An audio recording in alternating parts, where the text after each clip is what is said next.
انہی خبر کو بڑا چڑھا کر اور ماڈیفائی کر کے جو ہے وہ دوسروں کے سامنے پیش کر کے اپنی دکان چلاتے تھے.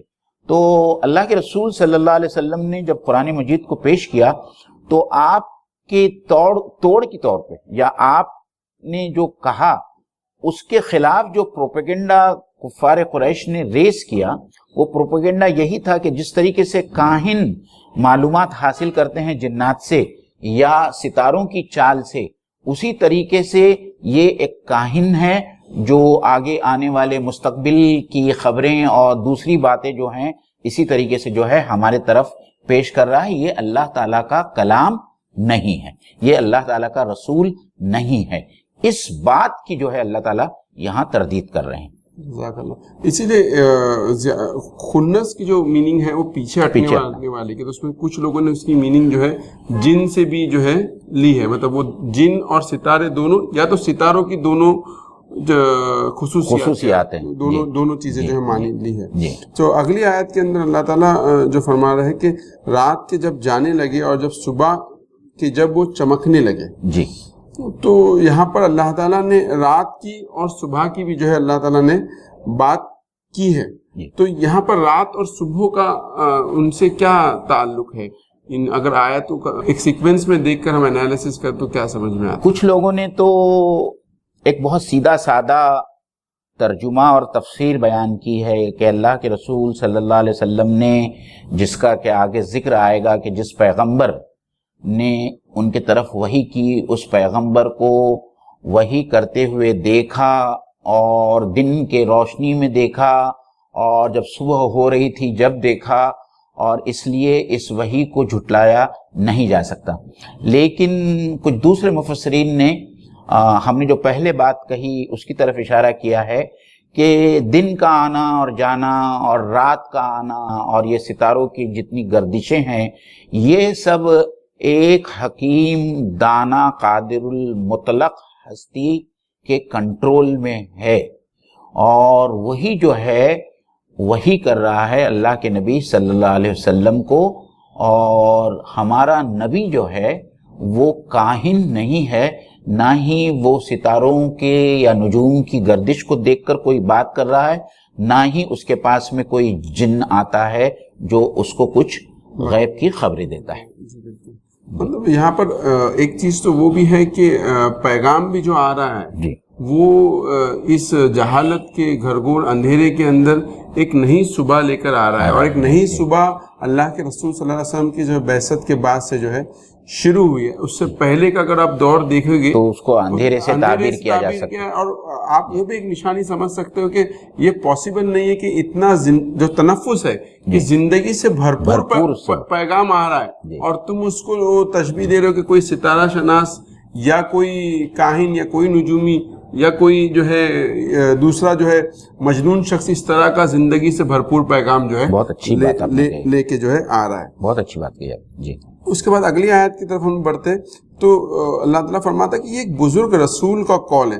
تو یہاں پہ رسول سے مراد کون ہے؟ جی، یہاں رسول کی جو یہاں معنی ہے یہ جو ہے شرعی اصطلاح نہیں ہے، بلکہ ایک لغوی معنوں میں رسول کو استعمال کیا گیا ہے، جس کے معنی ہوتی ہے پیغام لانے والا.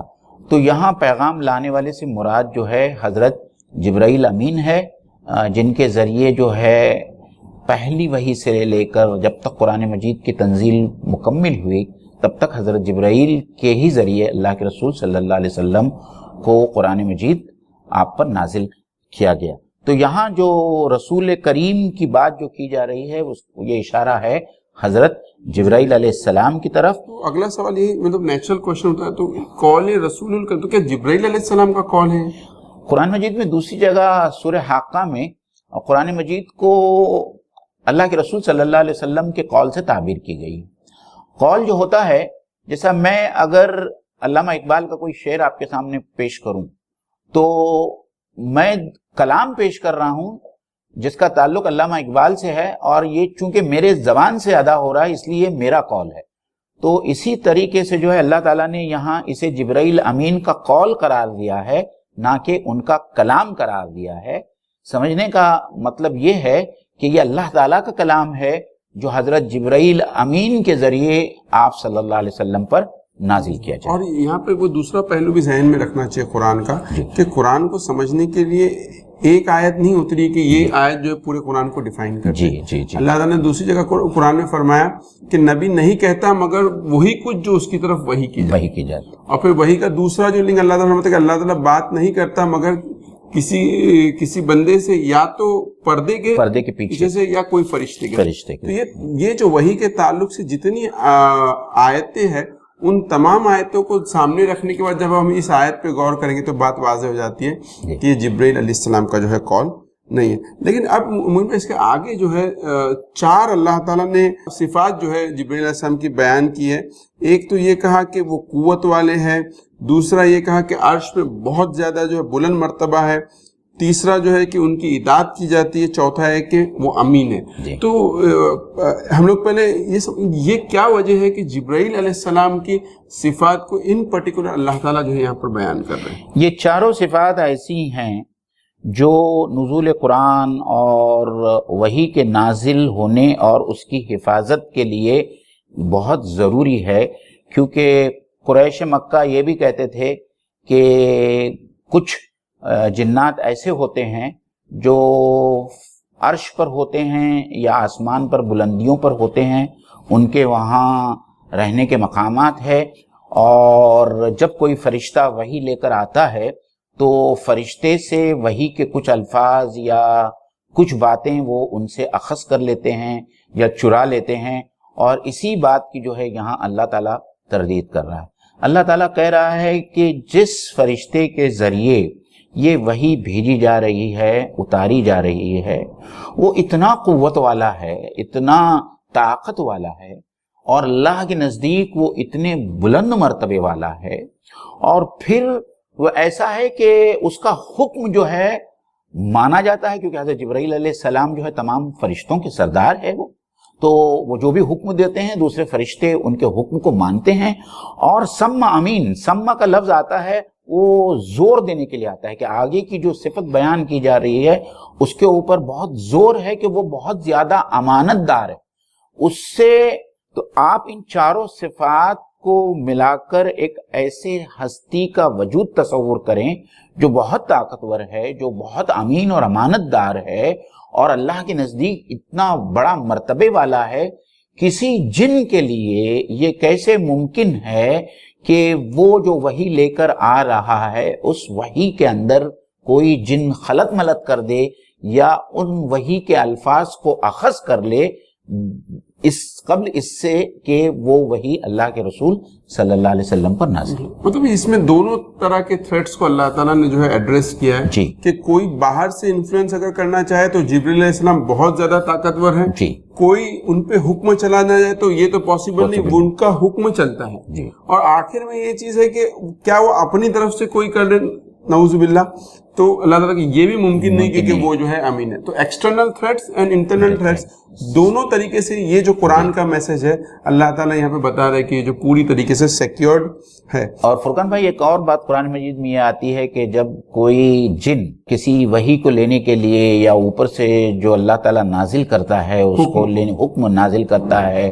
اس کو لینے کی کوشش کرتا ہے تو اللہ تعالیٰ اس کے پیچھے ایک شہاب ثاقب لگاتے ہیں جو اس جن کو ختم کرتا ہے، اور یہ ایسی بات نہیں۔ تو اللہ تعالیٰ نے اپنی وحی کی حفاظت کے لیے جتنے بھی چیزیں پاسبل یا اللہ تعالیٰ نے اتنا زبردست نظام بنایا ہے کہ اس نظام کے ہوتے ہوئے جو ہے یہ وحی کے اس وحی کے اندر قرآن مجید کے اندر جو ہے کوئی گڑبڑ کی نہیں جا سکتی۔ جی بالکل۔ اور اس میں وہ بھی ایک امپورٹنٹ چیز سمجھ میں آتی ہے کہ اللہ تعالیٰ نے جہاں پر توحید، رسالت اور آخرت پہ ایمان کی بات کی، وہی فرشتوں پہ بھی جو ہے ایمان لانے کی جو ہے اللہ نے جو بات کی ہے کہ فرشتوں کے بنا یہ جو انٹرمیڈیٹ لنک ہے کہ اللہ کے سے رسول کو کنیکٹ کرنے والی لنک جو ہے فرشتے ہیں جو وہی لے کے آتے ہیں، اور دوسری چیز ہے کہ اللہ کے حکم کو جو دنیا میں نافذ کرتے ہیں۔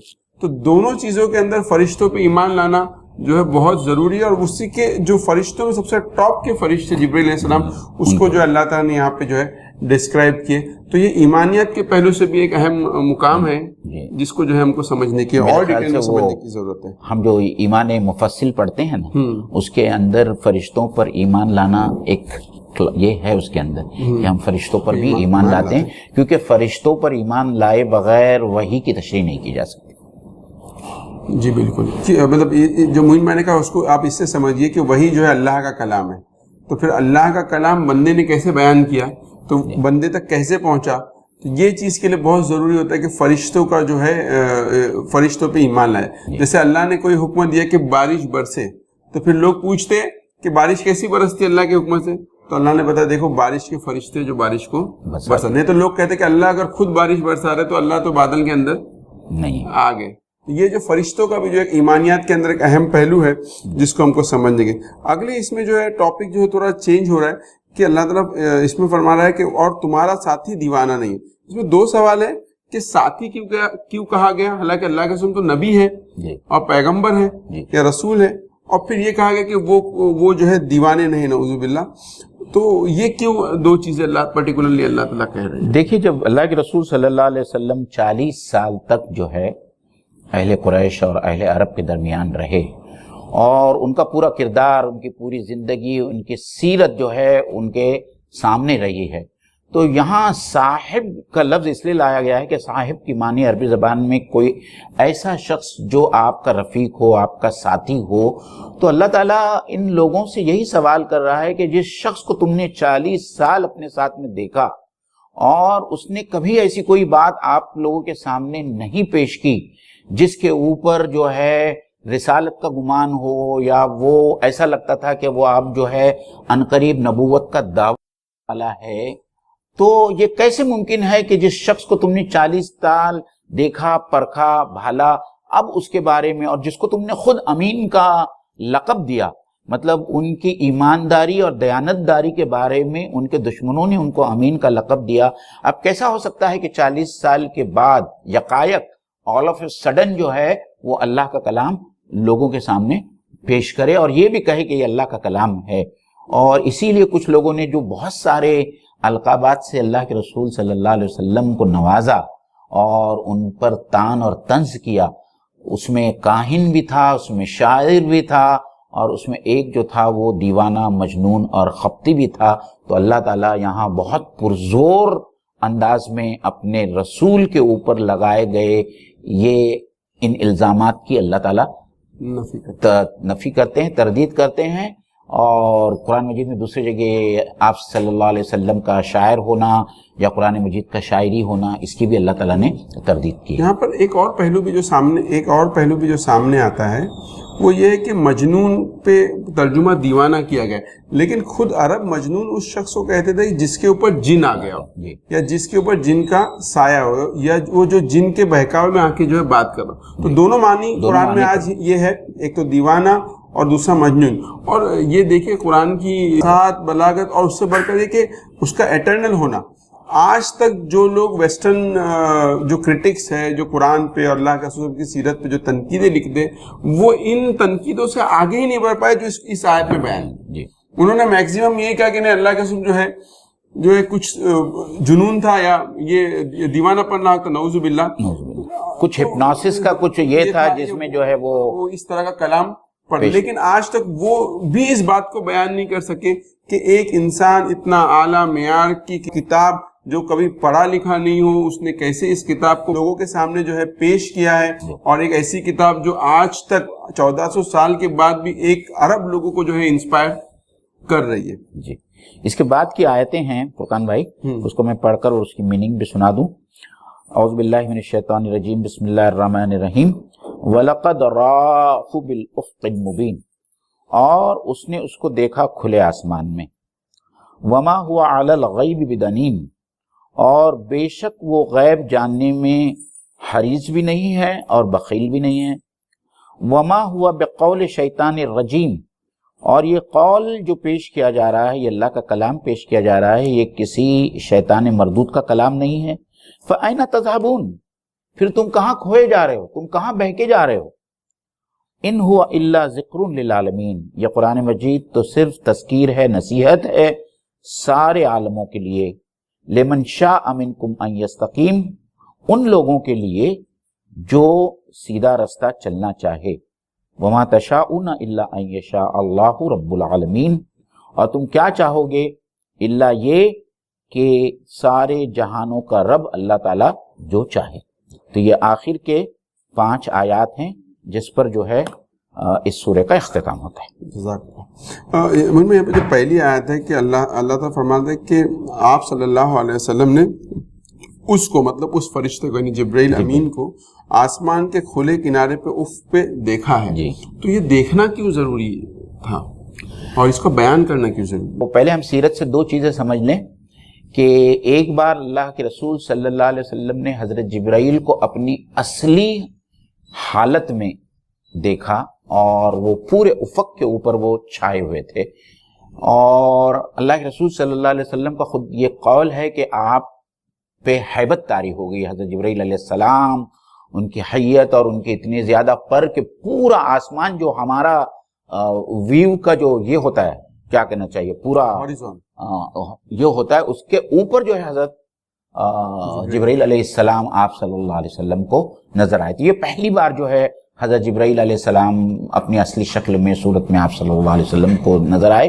دوسری بار جو ہے جیسے کہ سورہ النجم میں اللہ نے بیان کیا ہے کہ معراج کے وقت سدرۃ المنتہا کے پاس میں حضرت جبرائیل علیہ السلام اللہ کے رسول صلی اللہ علیہ وسلم کو اپنی اصلی شکل میں نظر آئے۔ ادروائز دوسرے اوقات میں جب حضرت جبرائیل جو ہے وہ وحی لے کے آتے تھے تو ایک عام انسان کی صورت میں اللہ کے رسول صلی اللہ علیہ وسلم کے سامنے آ کر بیٹھتے تھے اور وحی کا نزول ہوتا تھا۔ علم حدیث ہے، اس میں روایت کو اسی وقت مانا جاتا ہے جب 2 راویوں کا ملنا یا ان کی ملاقات ثابت ہو۔ تو اس لیے اللہ تعالیٰ نے چاہا کہ اللہ کے رسول صلی اللہ علیہ وسلم حضرت جبرائیل سے اپنی اصلی شکل میں ملیں، اور اسی لیے دونوں بار جو ہے اللہ تعالیٰ نے حضرت جبرائیل کو اصلی شکل میں آپ صلی اللہ علیہ وسلم سے ملایا۔ تو یہ روایت جو ہے، روایت در روایت جب آتی ہے اور اسی بات جو ہے وہ حدیث کی جو ہے وہ مختلف جو ہے شکلیں یا صورتیں بنتی ہے یا تعریفیں بنتی ہے کہ حدیث صحیح ہے یا حدیث غریب ہے یا ضعیف ہے یا حسن ہے، یہ سب جو ہے روایت اور درایت کے اوپر مبنی ہوتا ہے۔ اس میں سے ایک امپورٹنٹ چیز جو ہے وہ روایت۔ جی بالکل، اور اس میں ایک پہلو یہ بھی ہے کہ ایسا نہیں ہے کہ یہ جو ہے کوئی ہیلوسینیشنز ہے، بلکہ اللہ تعالیٰ کہہ رہا ہے کہ جو اصل صورت تھی اس میں بھی جبرائیل علیہ السلام کو اللہ تعالیٰ کے رسول صلی اللہ علیہ وسلم نے جو ہے دیکھا ہے۔ یہاں پہ دوسری جو بات اگلی جو آیت میں کہ اور وہ غیب کی باتیں بتانے میں بخیل نہیں ہے، کچھ لوگوں نے لکھا ہے، یا وہ غیب کی باتوں کے تئیں حریص نہیں ہے۔ تو یہ دونوں کے کیا معنی ہے؟ بخل اور یہ جو لالچ اور بخل، یہ دونوں جو ہے ایک ہی معاملے کے 2 پہلو ہیں۔ تو یہاں بہت صاف طور پر کہا جا رہا ہے، اللہ کے رسول صلی اللہ علیہ وسلم کی یہاں جو صفت بیان کی جا رہی ہے اور آپ کو سراہا جا رہا ہے کہ ایسا بھی نہیں ہے کہ وہ غیب کی باتوں کو جاننے کے لیے بہت زیادہ حریص ہو اور یہ کوشش کریں کہ اللہ سے یہ بھی بات جان لے یا یہ بھی جان لے۔ اللہ کے رسول صلی اللہ علیہ وسلم اس بات پر اکتفا کرتے تھے، اور کبھی کبھی تو یہ ہوتا تھا کہ یہ نہیں آتی تھی، وہی نہیں آتی تھی، اور اللہ کے رسول صلی اللہ علیہ وسلم بہت ہی زیادہ اس معاملے میں تشویشناک ہو جاتے تھے کہ وہی ان کے اوپر کیوں نازل نہیں ہو رہی ہے۔ جیسا کہ ہم جانتے ہیں سورہ کہف کے درس میں ہم نے یہ دیکھا تھا کہ جب آپ سے 3 سوال کیے گئے تھے اور اللہ کے رسول صلی اللہ علیہ وسلم نے کہا تھا کہ میں کل جو ہے تم کو اس کے جواب دوں گا، لیکن جو ہے بہت دنوں تک وہی نہیں آئی، تو اللہ کے رسول صلی اللہ علیہ وسلم کو بڑی تشویش ہو گئی کہ وہی کیوں بند ہو گئی۔ تو اس سلسلے میں، مطلب جواب حاصل کرنے کے بھی سلسلے میں یا غیب کی کوئی چیز معلوم کرنے کے لیے آپ صلی اللہ علیہ وسلم حریص نہیں تھے۔ لیکن اس کے علاوہ جو کہا جا رہا ہے کہ وہ بخیل بھی نہیں تھے، اس کا مطلب یہ ہے کہ قرآن مجید میں دوسری جگہ بھی آیا ہے کہ بلغ ما انزل الیک یا ایھا الرسول بلغ ما انزل الیک، کہ اے رسول آپ کی طرف جو بھی نازل کیا جا رہا ہے اسے پورا کے پورا جوں کہ توں جو ہے دوسرے لوگوں تک پہنچا دوں۔ تو یہ اللہ کے رسول صلی اللہ علیہ وسلم کی اس صفت کی طرف اشارہ کیا جا رہا ہے کہ اللہ تعالیٰ کی طرف سے آنے والی پوری کے پوری وحی کامل انداز میں اللہ کے رسول نے جو ہے لوگوں تک پہنچا دی. اس میں سے کوئی آیت اللہ کے رسول صلی اللہ علیہ وسلم نے چھپا کر نہیں رکھی، یا یہ ماننا کہ یہ کلام جو ہے قرآن مجید کی یہ کاپی، یہ نسخہ جو ہمارے درمیان ہے یہ مکمل نہیں ہے یا پوری طریقے سے محفوظ نہیں ہے، یہ دراصل میں جو ہے ہمارے ایمان کے منافی ہے. جی بالکل. اور اس میں دوسرا اسپیکٹ یہ بھی ہے کہ ایسا نہیں کہ اللہ کے رسول صلی اللہ علیہ وسلم اس وحی کو حاصل کرنے کی کچھ کوشش کر رہے تھے یا کچھ پریکٹسز کر رہے تھے کہ ہم کو جو ہے کوئی کچھ باہر سے جو کوئی میسج مجھے ریسیو، بلکہ یہ تو ہے اللہ تعالیٰ کوئی کسبی چیز نہیں ہے وہی، بلکہ اللہ نے عطا کی ہے، عطائی جو ہے یہ ملی. اور دوسری چیز یہ کہ جب اللہ کے رسول وحی آنے لگی تو کفار کہنے لگے کہ آپ ہم کو جو آپ خزانے بتاؤ یا دوسری چیزیں جو ہم کو غیب کی باتیں بتاؤ. تو اللہ تعالیٰ بتاتا ہے کہ جتنی وحی آ رہی ہے وہ اتنی بتا دے رہے ہیں، اب اس سے زیادہ وہ کچھ جو ہے تم کو نہیں بتائے گی. صحیح. اور آگے اللہ تعالیٰ بتاتا ہے یہ جو ہے کال جو ہے شیطان مردود کا کال نہیں ہے. تو یہ ایک بہت امپورٹنٹ سوال ہے کہ کیوں یہ شیطان مردود کا کال نہیں ہے؟ کیونکہ بہت سارے جو دوسرے اگر ہم ویسٹرن لٹریچر کو پڑھے تو وہ کہتے ہیں کہ نہیں عیسیٰ علیہ السلام کو خدا کی جگہ نبی بنانے کا جو پروگرام ہے یہ جو ہے شیطان کا ہے تاکہ لوگوں کو جو ہے نجات نہیں ملے. تو اللہ تعالیٰ اس کی نفی کر رہا ہے. تو اس نفی کے کیا معنی؟ اس نفی کے یہ معنی بھی ہے فرقان بھائی کہ عربوں میں جہاں بہت سارے اقوال موجود تھے اور جو پروپیگنڈا کر رہے تھے اس میں یہ ایک پروپیگنڈا بھی تھا، اور وہ یہ بھی کہتے تھے کہ نعوذ باللہ من ذالک اللہ کے رسول صلی اللہ علیہ وسلم پر ایک شیطان آتا ہے اور یہ تمام کلام جو ہے اسی کا القاء کیا ہوا ہے. تو یہاں اللہ تعالیٰ بھرپور انداز میں جو ہے ان کے اس قول کی جو ہے تردید کر رہا ہے کہ یہ جو کلام جو پیش کیا جا رہا ہے اللہ کے رسول صلی اللہ علیہ وسلم کی طرف سے یہ کسی شیطان یا کسی جن کا قول نہیں ہے، اس کا کلام نہیں. جزاک اللہ. اور اس میں شیطان کے کلام کے بارے میں ایک بہت اہم نقطہ جو پورے میسج کے بارے میں وہ یہ کہ قرآن کا بنیادی میسج کیا ہے. قرآن کا بنیادی میسج یہ ہے کہ آپ پاکی کو اختیار کریں، آپ فحاشی سے دور رہ کے حیا کو اختیار کریں، آپ بخیل ہونے کو چھوڑ کر آپ جو ہے دریا دلی کو دینے والا بنے. یہ میسیجز جو ہے قرآن کے میسیج ہے. اس کے بالمقابل شیطان کے جو میسیج ہے وہ اس کے اپوزٹ ہے. وہ چاہتا ہے کہ آپ گندگی کو اختیار کریں، وہ چاہتا ہے کہ آپ فحاشی کو اختیار کریں اور آپ جو ہے بخیل بنے. تو اسی لیے یہ جو قرآن کا میسیج ہے اگر پورے میسیج پہ انسان غور کرے گا تو شیطان کبھی بھی نیکی کا حکم نہیں دے گا. اسی لیے اللہ تعالیٰ کہہ رہا ہے کہ یہاں پہ شیطان کا کوئی یہ کلام نہیں بلکہ یہ جو ہے اللہ تعالیٰ کا آپ نے بہت اچھا پوائنٹ. اس میں ایک چیز اور مزید ایڈ کر لیجئے. قرآن مجید میں ایک بار نہیں، میرے خیال سے بہت ساری جگہوں پر اللہ تعالیٰ نے اس کلام میں یہ کہا ہے کہ وہ تمہارا کھلا دشمن ہے. ان الشیطان عدو لکم، کہ وہ تمہارا کھلا ہوا دشمن ہے. تو اگر یہ شیطان کا کلام ہوتا تو شیطان خود اس کلام میں یہ کیسے کہہ سکتا ہے، یا وہ کیوں کہتا کہ میں تمہارا کھلا ہوا دشمن ہوں. اور اس کے اس لیے اللہ تعالیٰ کہ اب یہ سب بات ہونے کے بعد بھی تم کہاں جا رہے ہو؟ فَأَيْنَ تَذْهَبُونَ، یعنی اتنا سب سمجھانے کے بعد میں، اتنے دلائل دینے کے بعد میں اور تشریحات کرنے کے بعد میں، اور تم کو جو بتایا گیا ہے کہ کس طریقے سے جو ہے وہی کا نزول ہو رہا ہے، اس کی کیسی حفاظت ہو رہی ہے، اور میرا یہ نبی جو تمہارے پاس میں آیا ہے اس کو تم 40 سال سے جانتے ہو، اس نے کبھی بددیانتی نہیں کی، اس نے اللہ تعالیٰ پر کبھی جھوٹ نہیں باندھا، کسی نے اس کو جھوٹ بولتے بھی نہیں سنا. اس کے باوجود جو ہے تم اس قرآن پر ایمان لانے سے، رسالت پر ایمان لانے سے، آخرت پر ایمان لانے سے جو ہے انکار کرتے ہو. تم کہاں جا رہے ہو؟ تم کہاں بہہ کے، ان اللہ تعالیٰ نے جو الفاظ استعمال کیے فرقان بھائی، فَأَيْنَ تَذْهَبُونَ، تم کہاں بہہ کے چلے جا رہے ہو؟ یہی قرآن کی بیوٹی ہے کہ قرآن کوئی ایک ڈرائی کتاب نہیں ہے، وہ آپ سے انٹریکٹ کر رہی ہوتی ہے. آپ اللہ نے پورے کوشچنس کو ریز کیا، آنسرز دیے، اور پھر اللہ تعالیٰ اب ہم سے واپس سوال پوچھا کہ اب یہ سب بات تو کلیئر ہو گیا، اب بتاؤ کدھر جاتے ہیں. پھر اس کے بعد جو آگے اللہ تعالیٰ فرماتا ہے کہ یہ تو تمام جہان والوں کے لیے نصیحت نامہ ہے، اور اس کے لیے جو سیدھی راہ کو اختیار کرے، اور پھر تم بغیر پروردگار عالم کے چاہے کچھ نہیں چاہ سکتے. تو مجھے یہ تو سمجھ میں آیا کہ یہ جو ہے کتاب جو ہے پورے عالم کے لیے صرف مسلمانوں کی کتاب نہیں ہے، لیکن یہ جو آخر کی جو 2 آیتیں ہیں جس میں اللہ تعالیٰ نے 2 الگ الگ بات کی ہے، من شاء منکم ان یستقیم، جو سیدھی راستہ چلنا چاہتا ہے اس کے لیے یہ ان کے لیے جو ہے اس میں نصیحت ہے. نہیں پہ اللہ تعالیٰ فرماتا ہے کہ پروردگار عالم نہیں چاہے تو تم کچھ نہیں چاہ سکتے. تو یہ جو دونوں اپوزٹ پہلو ہے اس کو کیسے؟ یہ جو ہے اللہ تعالیٰ کا جو قانون ہے ہدایت اور ضلالت کا، اس کے بارے میں اللہ تعالیٰ یہاں کہہ رہا ہے. ایسا نہیں ہے کہ اللہ تعالیٰ کسی کو زبردستی ہدایت کے راہ پر لگانا چاہتے ہیں. تھرو آؤٹ دا قرآن آپ پڑھیں گے تو آپ کو سمجھ میں آئے گا کہ ایمان لانا اور ایمان کی روش اختیار کرنا اور اعمال صالح کرنا یا سیدھے راستے پر چلنا، یہ اللہ تعالیٰ زبردستی کسی پر بھی کرنا نہیں چاہتا، اور یہ اسی میں انسانوں کا امتحان ہے.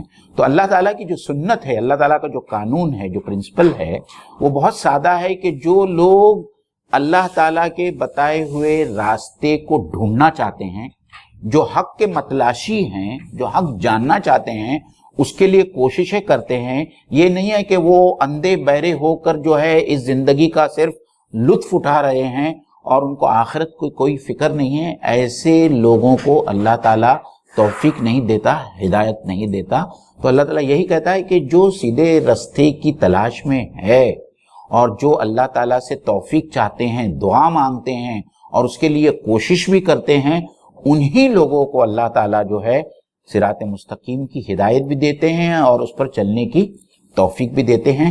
اور یہی اللہ تعالیٰ کے قانون ہدایت کا جو بہت صاف اور واضح پہلو ہے جو تمام انسانوں کو سمجھنا چاہیے. بہت اچھے طریقے سے معین بھائی نے جو ہم کو بتایا کہ ایک بہت سمپل سادی بات ہے کہ اللہ نے انسان کو آزادی دی اور کہا کہ اب چوز کرو، کیا چوز کرتے ہو؟ دنیا چوز کرتے ہو، آخرت چوز کرتے ہو، نیکی چوز کرتے ہو، برائی چوز کرتے ہو. انسان جو چوز کرنا چاہے وہ اس کو چوز کر سکتا ہے. یہ آزادی انسان کو دی، اور اس آزادی کے بعد بھی اللہ تعالیٰ فرماتا ہے کہ یہ آزادی جو انسان چوز کرتا ہے، اس کی راہ پہ چلتا ہے، یہ بھی الٹ اپ نہیں ہوتا.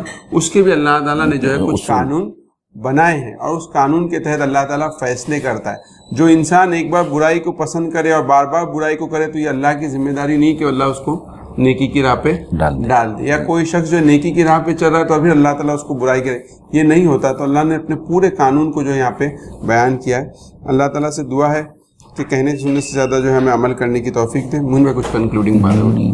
میرے خیال سے اس کے ساتھ میں جو ہے آج ہم نے سورہ تکویر اتمام کیا، اور اس کے بعد میں انشاءاللہ تعالیٰ آخری پارے کی کچھ دوسری بچی ہوئی صورتیں ہیں جو ہے ان کو لے کر ہم آپ کی خدمت میں اگلی جمعرات کو حاضر ہوں گے انشاءاللہ تعالیٰ 9:30 بجے. محفل تذکیر میں ہمارے ساتھ میں جڑے رہیے اور ہمارے اس چینل کو پروموٹ کیجیے، خود بھی سبسکرائب کیجیے. وآخر دعوانا ان الحمدللہ رب العالمین. السلام علیکم ورحمۃ اللہ وبرکاتہ.